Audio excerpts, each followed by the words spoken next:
Mengapung, tenggelam, dan melayang. Apa yang terjadi bila benda dimasukkan ke dalam suatu cairan? Ada 3 kemungkinan yang terjadi dengan benda tersebut, yaitu terapung, melayang, atau tenggelam. Terapung. Jika sebuah balok kayu dimasukkan ke dalam cairan, apa yang terjadi? Mula-mula, kayu tersebut akan masuk seluruhnya ke dalam air. Selanjutnya, kayu tersebut akan muncul ke permukaan air dan hanya sebagian kayu yang masuk ke dalam air. Artinya, gaya ke atas pada benda lebih besar daripada berat kayu, atau Fa lebih besar dari W. Peristiwa inilah yang disebut mengapung. Sebuah benda dikatakan terapung bila ada bagian benda yang muncul ke permukaan cairan, dan tidak semua bagian benda tercelup ke dalam zat cair. Sehingga volume zat cair yang dipindahkan benda lebih kecil daripada volume benda. Oleh karena itu, pada peristiwa mengapung, massa jenis benda lebih kecil daripada massa jenis zat cair.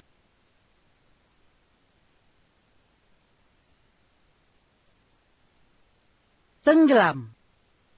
Jika sebutir telur dijatuhkan ke dalam gelas yang berisi air tawar, maka pada telur bekerja gaya apung Fa yang lebih kecil daripada berat telur W.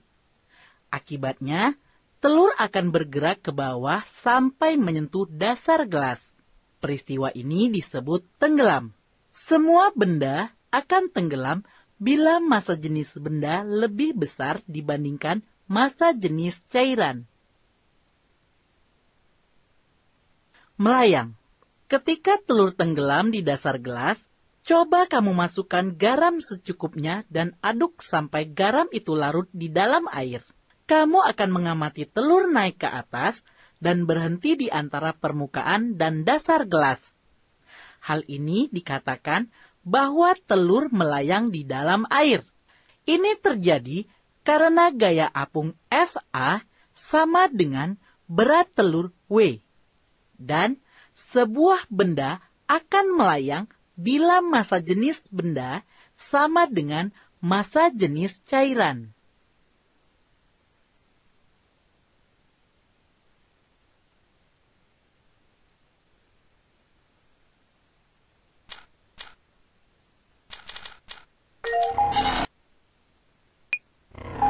Penerapan prinsip Archimedes dalam keseharian.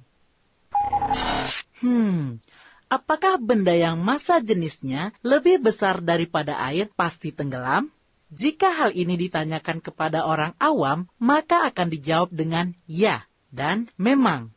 Sesungguhnya pendapat ini adalah benar untuk benda pejal atau benda yang tidak memiliki rongga di dalamnya. Namun, pendapat ini tidak selalu benar untuk benda yang berongga. Misalnya, kapal laut dari bahan besi yang berongga dapat mengapung di air, atau massa jenisnya kira-kira lebih dari 7 kali massa jenis air.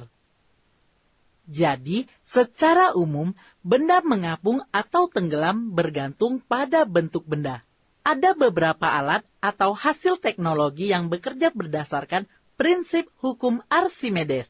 Di antaranya, kapal laut, kapal selam, hidrometer, jembatan ponton, dan balon udara. Untuk lebih memahaminya, perhatikan uraian berikut. 1. Kapal laut. Mengapa kapal yang terbuat dari kayu dan bahkan dari baja yang sangat berat dapat terapung di laut?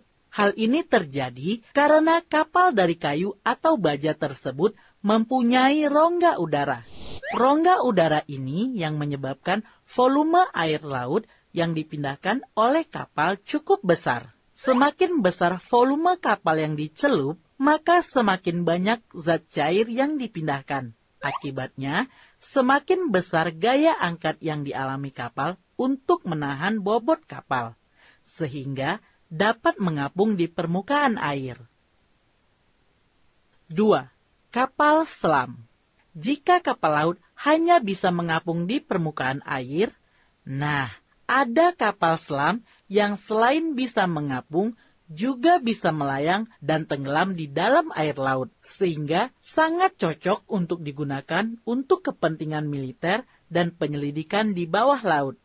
Badan kapal selam mempunyai rongga udara yang berfungsi sebagai tempat keluar masuknya air atau udara. Rongga ini terletak di lambung kapal dan dilengkapi dengan katup atas dan katup bawah. Ketika mengapung, rongga berisi udara hingga volume air yang dipindahkan sama dengan berat kapal. Dan ketika akan melayang, rongga katup atas dan bawah dibuka, sehingga udara dalam kapal keluar dan air akan masuk.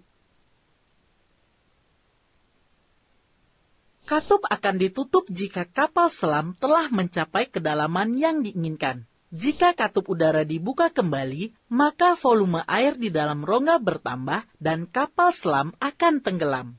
Untuk mengapung kembali, air laut dikeluarkan dari dalam rongga, sehingga rongga hanya berisi udara.